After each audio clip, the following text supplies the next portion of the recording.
Yo, what's up, everybody? Just sitting here in my office, doing what I do, and was sending out an email to somebody. Well, actually, a group of people, and I used a scripture that tends to be a go-to scripture for a lot of people, but I hadn't used it in a long time, and it was one that came into my heart right at that moment when I was finishing the email, and it as I read it, man, I was ministered to all over again personally. Proverbs 3, 5, and 6, which I know many of you, just as I started to say it, you probably started quoting it in your minds. But trust in the Lord with all your heart.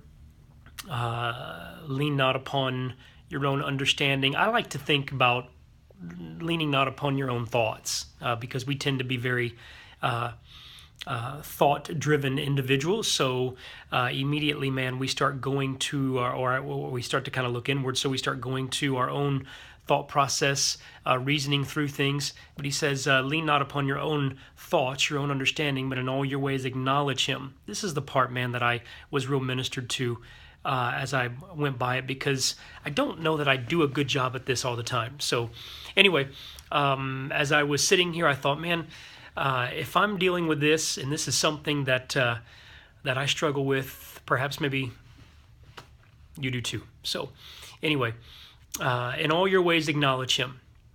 In all your ways acknowledge him. Man, I'll tell you, the time spent with Jesus in the morning, the interaction with him throughout the course of the day, all of these things are what make the relationship with God so valuable. It makes it so personal. And so anyway, as much as we can, let's acknowledge God today in all of our ways. Even in some of the smallest things, what do we have to lose by just taking a moment and acknowledging the Lord in every detail of our lives? What do we have to lose? At the end of the day, we give God the opportunity to prove himself. We give him the opportunity to speak to us, and perhaps we set ourselves up for the opportunity to be obedient and see great things, see God do amazing things. So I'm going to do it. I'm going to ask you to do it. In all your ways, acknowledge him today. And the back end of that passage says that he will direct your path. Doesn't say that he might or he may. It says that he will. So acknowledge him today. God bless you. I love you. We'll talk soon, I'm sure.